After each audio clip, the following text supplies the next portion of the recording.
entitled neighbors finally got what was coming to them. About a year ago, 2 new tenants moved in next door.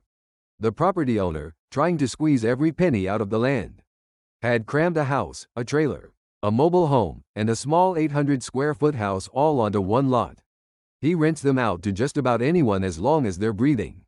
Some of his past tenants made it onto live PD, getting busted for doing drugs in a public restroom. The whole summer was filled with screaming and chaos, until they were eventually arrested. But they were nothing compared to who came next. The trailer, which had never been a source of trouble before, became a nightmare when entitled Lady L moved in. She let her dog roam freely into my yard, where it chased my chickens. I'd yell to scare it off, and eventually it would leave.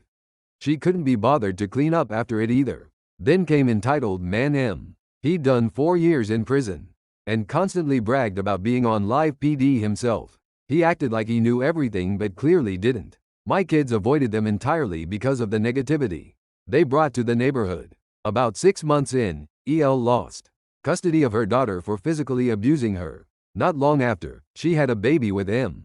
The screaming fights between them became a daily event. Police had already been called to the property multiple times. We live on a quiet dead-end street, where most of us own our homes. But suddenly, it felt like the neighborhood had taken a sharp turn. EM was constantly coming and going, sometimes 10-15 times a day. I've lived in Detroit. I recognized the pattern. It was obvious he was dealing drugs.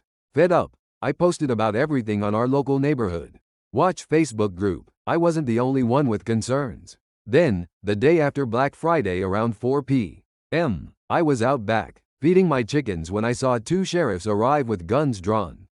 Cameras from live PD were rolling. I knew exactly who they were there for. I was so giddy, I ran inside to tell my husband. To top it all off, EL had once told me she wanted one of my full-grown hens. Sure enough, a week later, one of my chickens mysteriously disappeared. Since their arrest, it's been peaceful again. No more shady foot traffic, no yelling, no chaos. Hopefully, whoever moves in next will bring a little sanity back to the street.